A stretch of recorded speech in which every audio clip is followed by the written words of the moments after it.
Hello dear students, welcome to the YouTube channel of Dell Public School Tatarpur. All students, I hope you all are fine at home and do your study. Students, previous video में हमने हमारी exercise 2 complete कर ली थी. Exercise 2 हमारी complete हो गई थी, linear equation.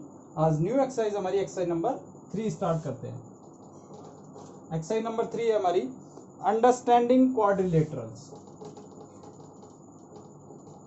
Understanding quadrilaterals के बारे में पढ़ेंगे आप इस एक्सरसाइज में. देखो, क्वाड्रिलेटरल्स के बारे में पढ़ने से पहले हम पढ़ते हैं कर्व्स के बारे में. कर्व्स होते हैं दो टाइप के, एक होता है क्लोज्ड कर्व और एक होता है ओपन कर्व. अब क्लोज्ड कर्व क्या होते हैं? पहले तो कर्व्स क्या होते हैं? जो लाइन से मिलकर बने हो, मोर देन वन लाइन से मिलकर जो बनते हैं वो क्या कहलाते हैं? कर्व्स. जैसे ये क्या है? कर्व है. ऐसे ही ये भी एक क्या है? कर्व है. अब डिफरेंस क्या है दोनों में? ये कर्व तो है क्लोज्ड कर्व, इसको बोलते हैं हम क्लोज्ड कर्व. और ये कौन सा कर्व है? Open curve. कौन सा है ये? ओपन. क्योंकि ये क्या नहीं हो रहा है? क्लोज नहीं हो रहा है, इसलिए बस सिंपल सा यही रूल है. अगर क्लोज हो जाए तो क्लोज कर्व, ओपन है तो ओपन कर्व. Okay student. अगर लाइन से मिलकर कोई कर्व बना है तो उसे हम बोलते हैं सिंपल कर्व. जैसे ऐसे कोई लाइन से मिलकर बना हो तो उसे हम बोलेंगे क्या? Simple curve. और अगर ऐसे कोई बना है बिना लाइन के तो इसे हम बोलते हैं क्या? Not a simple curve. ये क्या नहीं है? एक सिंपल कर्व नहीं है, जबकि ये क्या है? एक सिंपल कर्व है. ठीक है, तो ये बेसिक्स आपको याद रखने हैं. अब कर्व्स के बाद हमें पढ़ना है थोड़ा पॉलीगन्स के बारे में. पॉलीगन्स क्या होते हैं? A simple closed curve.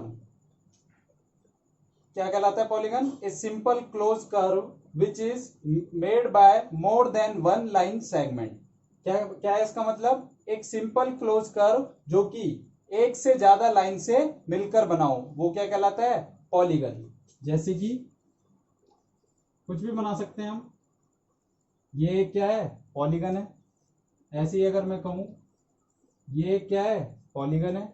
इसमें कितनी साइड्स हैं? 1 2 3 4 5 और 6. तो ये 6 साइड्स का पॉलीगन है. ऐसे ही अगर ये पूछे हमसे तो 1 2 एंड 3, ये कितने साइड्स का पॉलीगन है? ये 3 साइड्स का पॉलीगन है. ठीक है, तो पॉलीगन की डेफिनेशन आपको याद रखनी है. सबसे पहले तो a simple closed curve which is made by more than one line segment. ठीक है, ये डेफिनेशन याद रख लेना और इसे नोट डाउन कर लेना. ठीक है, ये हो गया हमारा क्या? पॉलीगन. अब पॉलीगन्स के कुछ टाइप्स होते हैं और वो टाइप्स किस पे बेस्ड होते हैं? उसकी नंबर ऑफ साइड्स पे. तो वो पॉलीगन्स के टाइप्स हम देख लेते हैं. पहले इधर हम लिखते हैं नंबर ऑफ साइड्स और इधर लिखेंगे पॉलीगन का नेम कि वो क्या कहलाता है. अगर देखो किसी पॉलीगन में 3 साइड्स हैं, किसी पॉलीगन में अगर 3 साइड्स हैं तो वो कहलाएगा क्या? ट्रायंगल. उस पॉलीगन का नाम क्या होगा? ट्रायंगल. अगर 4 साइड्स हैं तो उसे हम बोलते हैं क्वाड्रिलेटरल.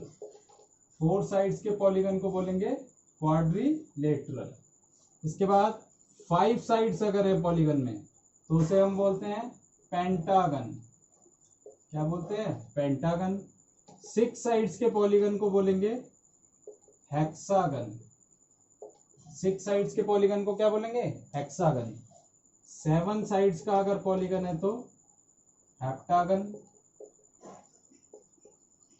8 साइड्स का पॉलीगन है तो ऑक्टागन. बस आप 8 साइड्स तक ही याद रख लेना, यहीं तक हमारे क्वेश्चंस आते हैं. 3 साइड्स के पॉलीगन को ट्रायंगल, 4 साइड्स के पॉलीगन को क्वाड्रिलेटरल, 5 साइड्स के पॉलीगन को हेक्सागन, 5 साइड्स के पॉलीगन को पेंटागन, 6 साइड्स का पॉलीगन हेक्सागन, 7 साइड्स का पॉलीगन हेप्टागन एंड 8 साइड का पॉलीगन ऑक्टागन. ओके स्टूडेंट, तो ये आपको अच्छे से याद रखना है।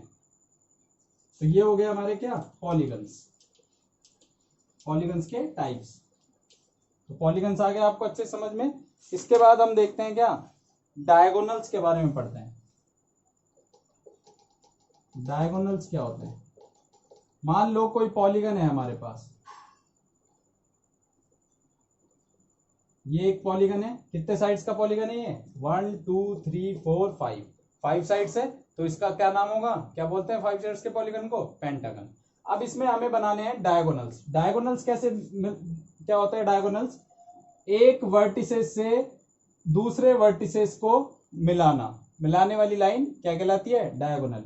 ये एक वर्टिसेस है और ये एक दूसरा वर्टिसेस है, अगर इन दोनों को हम ऐसे मिला दें तो ये क्या मिलेगा हमें? एक डायगोनल। ऐसे ही इसको अगर मिला दें तो ये भी हमें क्या मिला? डायगोनल। इन दोनों को मिलाएं तो भी डायगोनल, ये एक डायगोनल एंड ये एक डायगोनल। कितने डायगोनल मिले इसमें? 1 2 3 4 एंड 5। कितने डायगोनल्स हैं इसमें? 5 डायगोनल्स। ओके स्टूडेंट, तो इस तरीके से हमें डायगोनल्स बना सकते हैं। ऐसे ही अगर हम ले एक और पॉलीगन, ये वाला, इसमें डायगोनल्स बनाने हो अगर, तो इसमें हम डायगोनल्स बना सकते हैं क्या? इसमें डायगोनल्स बनेंगे ही नहीं, क्योंकि इस वर्टिसेस को इस वर्टिसेस से पहले ही मिलाने वाली लाइन बनी हुई है, वही हमारी साइड है। तो इसमें डायगोनल्स कितने होंगे? 0। अगर हम एक दूसरा वो लें पॉलीगन 4 साइड्स का, इसको क्या बोलते हैं? क्वाड्रिलेटरल। इसमें डायगोनल बनाने हो तो इसमें कितने बनेंगे? 2 डायगोनल्स। तो डायगोनल्स की अगर हम डेफिनेशन लिखें तो डेफिनेशन क्या होगी? ए line which is made by joining two opposite vertices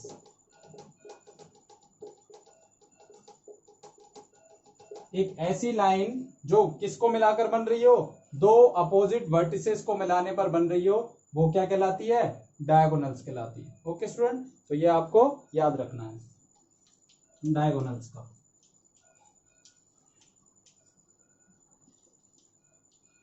इसके बाद हम पढ़ते हैं convex and concave polygon. Convex and concave polygon, इसमें आपको सिंपल सा एक डिफरेंस याद रखना है। देखो, कॉन्वेक्स जो पॉलीगन होंगे उसमें तो डायगोनल जो होगा वो सारे डायगोनल्स कहां बनेंगे? उसके अंदर बनेंगे। कॉन्वेक्स में लिख लेना all diagonals made inside the polygon, मतलब कि कोई भी डायगोनल किसके बाहर नहीं जाएगा? पॉलीगन के बाहर नहीं जाएगा। बट कॉनकेव में क्या होगा? सम ऑफ द डायगोनल्स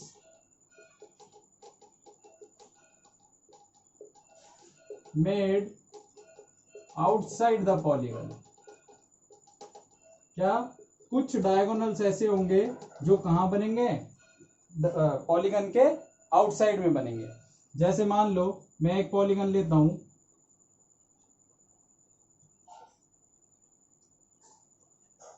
ये एक पॉलीगन है। कितने साइड्स हैं इसमें? 8 साइड, यानी ऑक्टागन। तो इसके जितने भी हम डायगोनल बनाएंगे सारे डायगोनल कहां बनेंगे?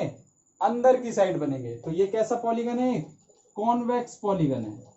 अगर हम ऐसे एक कॉनकेव पॉलीगन बनाते हैं, ये क्या है? कॉनकेव। कैसे? देखो, इसमें ये वाला जो डायगोनल है ये कहां बन रहा है? इसके बाहर बन रहा है। डायगोनल क्या होता है? 2 अपोजिट वर्टिसेस को मिलाने पर डायगोनल बनता है। तो ये दोनों अपोजिट वर्टिसेस हैं, इनको अगर हम मिला रहे हैं तो ये डायगोनल है। तो ये वाला जो डायगोनल है वो कहां बन रहा है? इसके बाहर की तरफ बन रहा है, इसलिए ये कैसा पॉलीगन होगा? Concave polygon. ओके स्टूडेंट, तो ये दोनों डेफिनेशन लिख लेना कॉन्वेक्स एंड कॉनकेव पॉलीगन की। अच्छे से समझ में आ गया होगा आपको। कॉन्वेक्स में डायगोनल्स अंदर बनेंगे, कॉनकेव में डायगोनल्स बाहर बनेंगे। इसके बाद में आता है regular and irregular polygon. Regular and irregular polygon, अब देखो क्या होता है regular and irregular. Regular polygon तो वो होंगे जिसकी सारी साइड्स इक्वल हो और सारे एंगल्स भी इक्वल हो। All sides and all angles are equal. ऐसा पॉलीगन जिसकी सारी साइड्स इक्वल हो और सारे एंगल भी इक्वल हो, वो क्या कहलाता है? Regular polygon. जैसे मान लो हम एक ट्राइंगल लेते हैं, मान लो इस ट्राइंगल की तीनों साइड्स इक्वल हैं और तीनों ही एंगल्स इक्वल है, तो इसको हम बोलेंगे क्या? Regular polygon. ऐसे एक क्वाड्रिलेटरल लेते हैं, इसकी चारों साइड्स आपस में इक्वल और चारों एंगल्स भी इक्वल, तो ये क्या कहलाएगा? Regular polygon. ऐसे ही अगर हम पढ़े इर्रेगुलर पॉलीगन, इर्रेगुलर पॉलीगन क्या होगा? जिसकी साइड्स भी इक्वल नहीं हो और एंगल्स भी इक्वल नहीं हो, वो क्या कहलाएंगे? Irregular polygon. जैसे मान लो एक ट्राइंगल लिया हमने, ये इसकी ये वाला एंगल 90 है, बाकी दोनों एंगल अलग अलग है, तो ये कैसे कहलाएगा? Irregular polygon. मतलब कि जिसकी साइड्स इक्वल नहीं हो और एंगल भी इक्वल नहीं हो, वो कहलाता है क्या? Irregular polygon. ओके स्टूडेंट, तो ये जो पॉलीगन्स के बारे में आज हमने पढ़ा है, इसको एक बार वापस आप अच्छे से रिवाइज कर लेना, अच्छे से समझ लेना। नेक्स्ट क्लास में इसके हम क्वेश्चन स्टार्ट करेंगे, इजीली हमारे सारे क्वेश्चन हो जाएंगे। हमने बेसिक्स पढ़ लिया है इसका, उसी पे बेस सारे क्वेश्चन होंगे हमारे। ओके स्टूडेंट, तो ये अच्छे से एक बार रिवाइज कर लेना, फिर नेक्स्ट क्लास में क्वेश्चन कंटिन्यू करेंगे। अपनी पढ़ाई अच्छे से कंटिन्यू करते रहना। Thank you so much.